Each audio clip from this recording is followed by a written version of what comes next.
Bienvenue dans le podcast AWS en français. AWS a annoncé 83 nouveautés depuis le dernier What's New il y a 2 semaines, le 27 janvier. J'en ai épinglé 7 qui pourraient être intéressantes pour vous, les builders. On parle de visualisation de vos VPC dans la console et d'un changement sur les NAT Gateway. Pour les développeurs, on parle de SAM, de EC2 Mac et du SDK AWS pour Java. On parlera aussi d'une implémentation de référence pour vos pipelines de déploiement d'applications, et c'est du costaud, vous verrez. Puis je terminerai en parlant de l'espace, la nouvelle frontière de Edge Computing. Vraiment Edge, puisqu'on est dans les satellites. Le podcast AWS en français, c'est parti, c'est maintenant.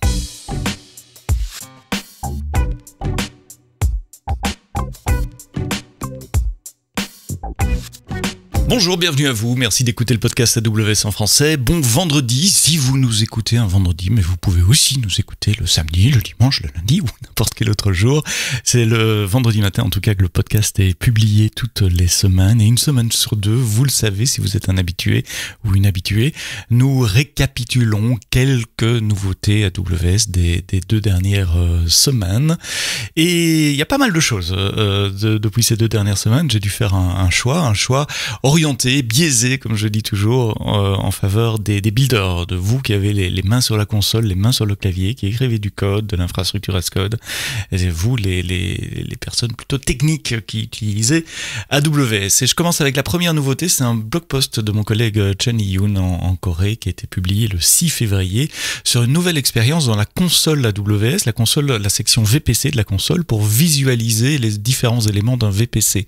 Quand vous créez un VPC, donc un réseau privé pour déployer vos ressources, vos workloads dans le cloud AWS. Quand vous créez un VPC dans la console, depuis un an à peu près, il y a une visualisation assez sympa qui montre tous les éléments qui vont être créés pour vous, les subnets, les tables de routage, quelle table de routage est associée à quel subnet, à quel Internet Gateway si vous avez besoin d'une connectivité vers Internet, ou à quel NAT Gateway si vous avez besoin qu'un réseau privé ait du NATing pour appeler des API qui, elles, sont publiques. Et cette expérience plutôt sympa lors de la création, elle était perdue une fois que le réseau était créé. Et bien maintenant, dans la console VPC, quand vous sélectionnez un VPC, en dessous dans les onglets, il y a Resource Map qui vous donne de nouveau accès à cette expérience graphique, donc pour lier graphiquement, visuellement les VPC, les subnets, les tables de routage et les différentes gateways que vous pouvez avoir. Ça va pas changer la vie, mais c'est plus simple. Vous savez, on reçoit un nouveau compte, on a accès à un compte, on doit aller regarder des configs VPC, c'est pas toujours facile de savoir quelle table de routage appartient à quel subnet et ça va vers où, etc. Et donc là, c'est un élément graphique dans la console qui vous aide à mieux comprendre et mieux digérer vos VPC. Tant qu'on parle de VPC, il y a une nouveauté aussi sur les NAT Gateway. Les NAT Gateway, donc ce sont des gateways entièrement managés qui permettent de faire du NAT, un peu comme votre box internet à la maison.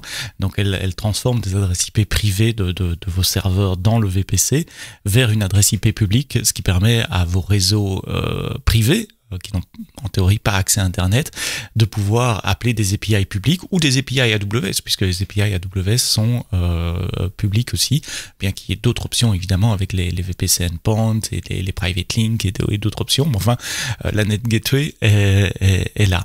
La NAT Gateway, elle avait une adresse IP externe publique et donc elle était limitée à 55 000 connexions sortantes, ce qui pour certains d'entre vous posait un souci. Depuis le 1er février, maintenant, vous pouvez mettre jusqu'à 8 adresses IP au total sur une NAT Gateway, chaque adresse IP supportant 55 000 connexions. Vous faites la multiplication, ça fait 440 000 connexions concurrentes vers une destination qui sont possibles maintenant pour chaque NAT Gateway. Si vous développez des applications iOS, tvOS, macOS ou iPadOS, bref, pour Apple, vous utilisez probablement les instances EC2 Mac qui vous permettent de créer vos chaînes de déploiement, d'intégration continue, de build, de test dans le cloud avec des orchestrations, avec Code Pipeline, avec GitLab, GitHub. Je suis en train de travailler sur des implémentations de référence et des démos et de la documentation qui va venir à ce sujet.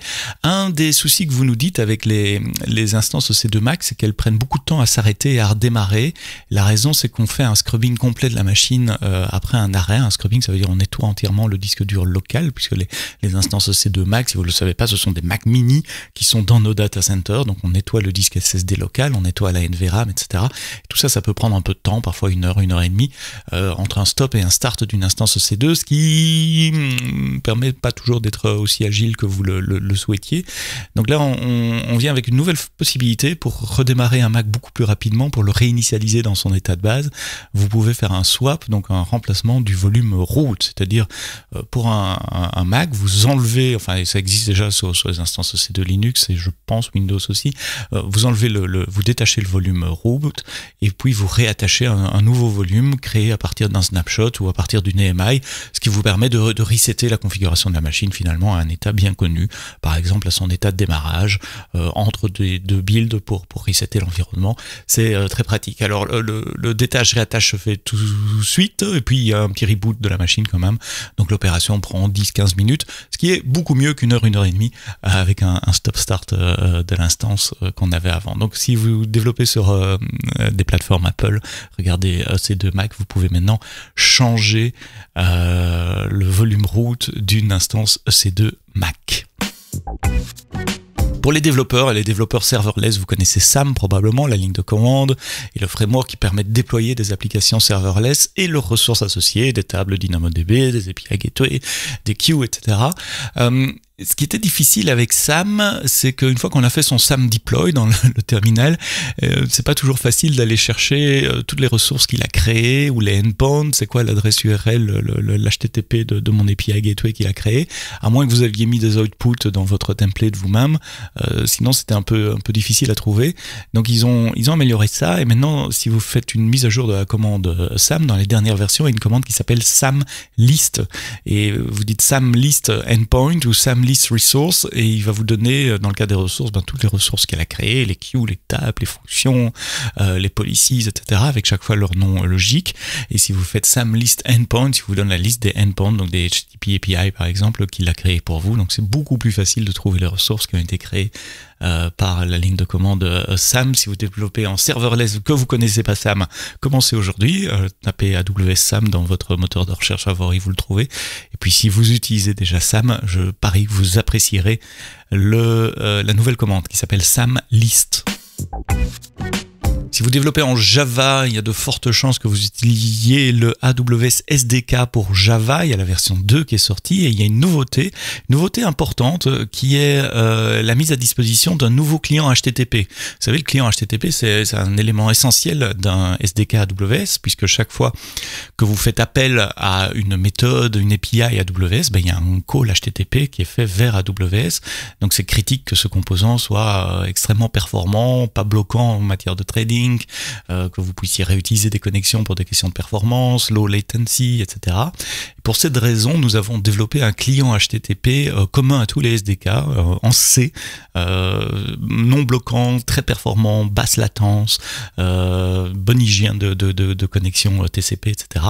Ça s'appelle le Common Runtime Toolkit CRT, AWS CRT. HTTP Client, il est inclus maintenant dans le SDK pour Java.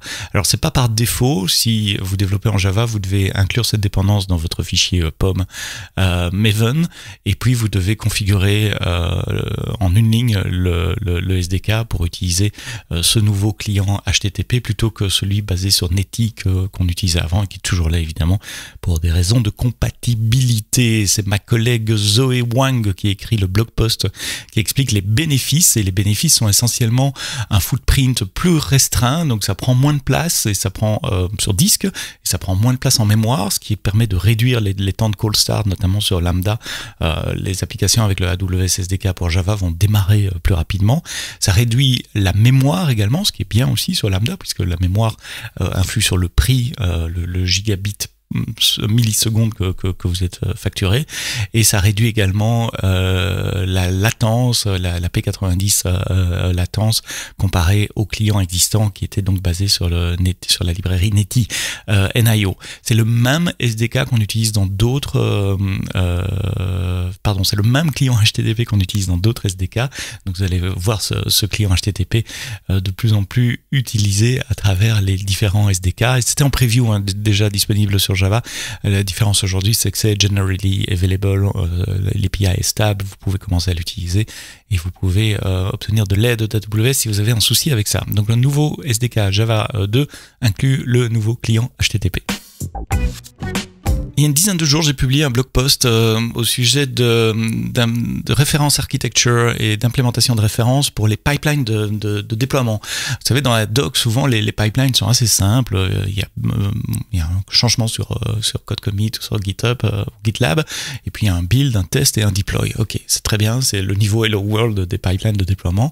En réalité, vos pipelines de déploiement vont être beaucoup plus complexes, et donc vous nous demandiez des exemples de code ou d'architecture de pipeline, de la vie réelle des choses qu'on voit chez nos clients, que nous utilisons aussi en interne chez AWS, ou que notre gros client qui est Amazon.com utilise également. Et donc notre équipe Professional Services, qui travaille essentiellement avec des clients tout au long de la journée, a documenté des best practices, une architecture de référence.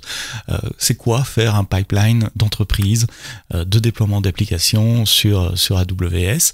Et bon, une architecture des références, c'est du texte et des images. Une implémentation de référence, c'est mieux, c'est du code que vous pouvez vraiment déployer sur votre compte et que vous pouvez utiliser comme point de départ pour créer vos propres pipelines. Alors je disais en intro, c'est du costaud, parce que là, c'est plus le Hello World du pipeline.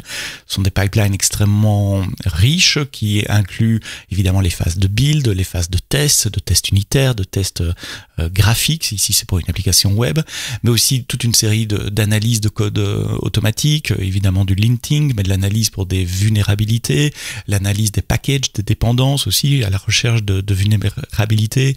Vous pouvez inclure des outils de scan, par exemple, pour vérifier qu'il n'y a pas de secret dans votre code source, qu'il n'y ait pas de clé AWS, par exemple, ou de mot de passe codé en dur dans votre code source.